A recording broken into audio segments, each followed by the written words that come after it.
Sir जी मैं आपको बताना चाह रहा हूँ कि मैं पास हो गया हूँ सर जी। मैं ज़ीरो गलती से पास हुआ हूँ। ये सब सर जी आपकी मेहनत है, आपकी मेहनत का नतीजा है। मैं तो इस काबिल नहीं था कि मैं कभी सोच भी नहीं सकता था कि मैं इटली में अपनी गाड़ी चलाऊंगा। ये सर जी सब आपकी मेहनत से हुआ है।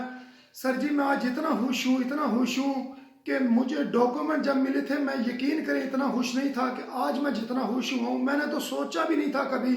ये सब आपकी सर जी मेहनत का नतीजा है। सर जी मैं तो अपने तमाम दोस्तों को, जो मुझे सुन रहे हैं, जो मुझे जानते हैं, जो मुझे जानते हैं, उनको तो पता है कि मेरा कोई ब्रेन इतना कोई खास, मुझे इटालियन नहीं आती, लिखना पढ़ना इतना नहीं आता।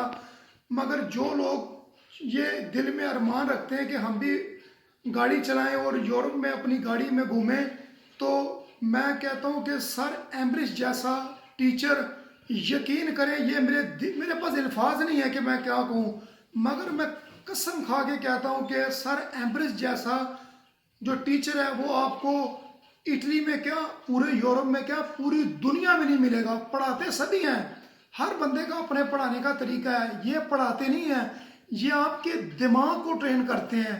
आप सोच सकते हैं कि जो जिस बंदे को इटालियन ना आती हो, जहाँ पे इटालियन फेल हो जाए, वहाँ पे एक देसी बंदा हमारी तरह गैर मुल्की जो है वो पास हो जाए, ये दिमाग में बिठाते हैं। और मेरा आपसे ये मशवरा है, मेरा ये दावा है कि जो बंदा को कुछ नहीं आता वो एक मरतबा सर एम्ब्रिश के स्कूल में ट्रायल क्लास में आए और देखें।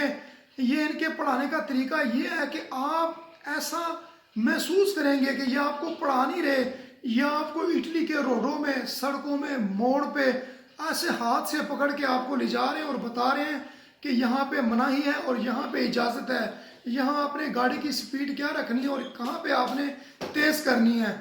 सर जी मेरे पास तो अल्फाज नहीं है। मैं सारी ज़िंदगी सर जी आपका एहसान मंद रहूँगा। अल्लाह आपको खुश रखे, आबाद रखे।